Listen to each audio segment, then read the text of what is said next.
Margaret Sterling brought Bumpy Johnson poison. Her target was her own husband. The wife of Manhattan's most powerful banker wanted her spouse dead, and she had $500,000 to make it happen. But what she revealed about her husband's business would shock even Bumpy Johnson. October 14th, 1943. The Savoy Ballroom, Harlem. Margaret Sterling sat across from Bumpy Johnson in a private booth, her hands trembling as she placed a small vial on the table between them.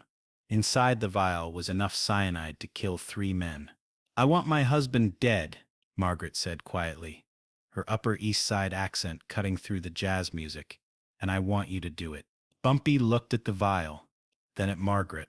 She was 42 years old, elegantly dressed, the kind of woman who belonged at charity galas, not in Harlem speakeasies discussing murder. "Mrs. Sterling," Bumpy said calmly, "why don't you tell me why the wife of Manhattan's most respected banker wants to become a widow?" Margaret's hands were shaking. "Because my husband is a Nazi." To understand Margaret's desperation, you need to understand William Sterling, president of First National Bank of Manhattan, one of the most powerful financial institutions in America. Sterling had built his reputation on conservative banking, sound investments, and patriotic support for the war effort. At least, that's what everyone believed. "My husband has been moving money for the Third Reich since 1941, Margaret continued. "Jewish refugees come to our bank thinking they're safe, depositing their life savings. William takes their money and sends it directly to Nazi accounts in Switzerland." Bumpy was quiet for a moment. "You have proof of this?" Margaret opened her purse and pulled out a manila folder. Transaction records, correspondence with German banks, coded telegrams, everything. Bumpy examined the documents. The evidence was damning. Hundreds of thousands of dollars from Jewish refugee accounts systematically transferred to Nazi Germany. Money that was supposed to help people escape Hitler was instead funding his war machine. "How did you discover this?" Bumpy asked. "I found the documents in William's home office last month. I confronted him about it." Margaret's voice broke slightly. "Do you know what he said to me?" "What?" "He said the Jews were going to lose anyway, so we might as well profit from it." Bumpy felt his jaw tighten. He'd seen evil before, but stealing from refugees trying to escape genocide was something else entirely. "Why bring this to me?" Bumpy asked. "Why not go to the FBI?"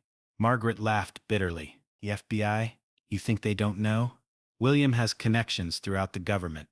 Half the politicians in Washington owe favors to First National Bank. So you decided to handle it yourself. So I decided to get justice, the only way I could." Margaret picked up the vial of cyanide. One dinner, one glass of wine, and the problem disappears. Bumpy studied Margaret's face. She was serious, but she was also terrified. This wasn't a woman comfortable with violence. This was a wife pushed beyond her breaking point. "Mrs. Sterling, if I poison your husband, you become the primary suspect. Rich banker dies suddenly. Grieving widow inherits everything. The police aren't going to look very hard for other explanations." "I've thought about that," Margaret replied. "I have an alibi planned. Garden club meeting, 20 witnesses. William will die alone in his study.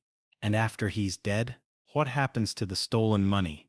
Margaret was quiet for a moment. "I'll return what I can to the families, but William has already sent millions to Germany. That money is gone forever." Bumpy leaned back in his chair.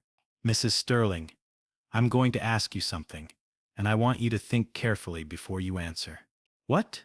Do you want your husband dead because he's stealing from refugees, or because you're disgusted to be married to a Nazi collaborator?" Margaret's composure finally cracked. Tears began flowing down her cheeks. "Both," she whispered. "I've been married to that man for 18 years. I thought I knew him. I thought he was a good person. And now I know I've been sleeping next to a monster." Bumpy was quiet for a long moment. Margaret's pain was real, but murder wasn't the answer. And more importantly, killing William Sterling wouldn't stop the theft or recover the stolen money. "Mrs. Sterling, I'm not going to kill your husband." Margaret looked up sharply. "What? Why not? I can pay whatever you want." "Because killing him doesn't solve the real problem. Your husband dies, But First National Bank continues operating. The other executives who know about this continue stealing. The refugees still don't get their money back. Then what do you suggest? Bumpy smiled for the first time since Margaret had sat down. We're going to destroy him. Completely. But we're going to do it in a way that exposes everyone involved and gets justice for the people he's robbed. How? We're going to make him confess.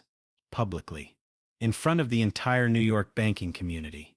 Margaret stared at Bumpy. That's impossible. William would never confess to anything. He will if the alternative is worse than confession.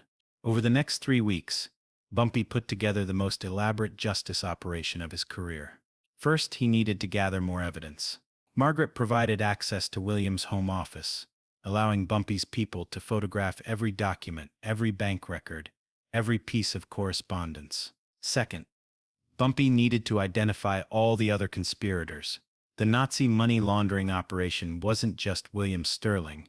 It involved 6 other bank executives, 3 government officials, and a network of Swiss bank contacts. Third, Bumpy needed leverage, and he found it in an unexpected place.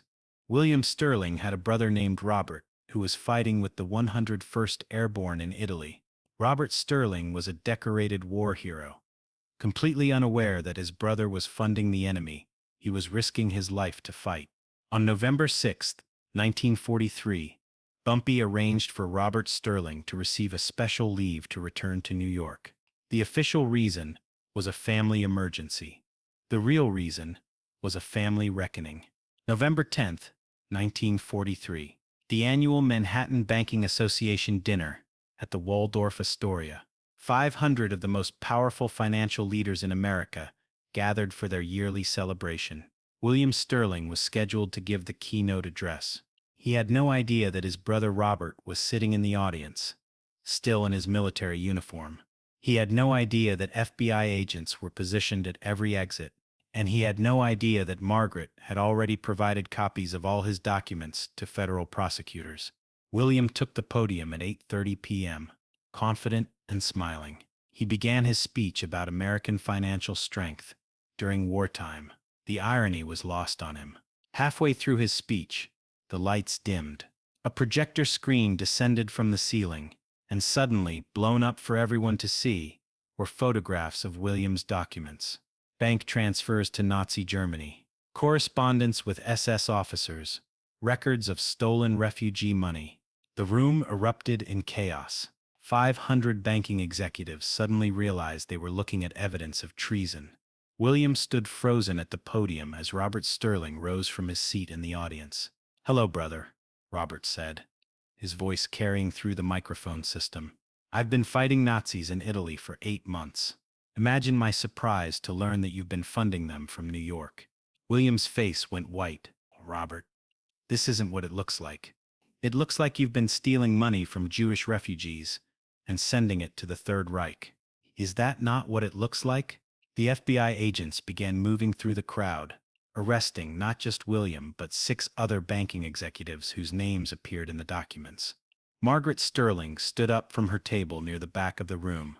"Ladies and gentlemen," she announced, "everything you've seen tonight is true. My husband is a Nazi collaborator, and if any of you have been involved in these activities, I suggest you contact your lawyers immediately." William Sterling was convicted of treason in federal court and sentenced to life in prison. He died in Alcatraz in 1951, never having seen freedom again. The 6 other banking executives received sentences ranging from 20 years to life.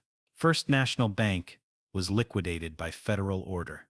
The Swiss bank accounts were frozen and eventually returned to refugee families. Margaret Sterling used her inheritance to establish the Sterling Refugee Relief Fund, which helped thousands of Holocaust survivors rebuild their lives in America. And Bumpy Johnson proved something important that night. Sometimes the best revenge isn't murder. Sometimes the best revenge is justice. 3 years later, when the full scope of the Holocaust became public knowledge, Margaret sent Bumpy a letter. "Thank you for showing me that destroying a man's reputation can hurt him more than destroying his life. William will spend the rest of his days knowing that everyone sees him for what he really is. That's worse than death." Robert Sterling returned to combat in Europe and survived the war. He never spoke to William again, but he maintained a relationship with Margaret until her death in 1967. The Sterling case became a model for how federal prosecutors handled financial collaboration with enemy governments. It established legal precedents that were used in hundreds of other cases. But perhaps most importantly, it saved lives.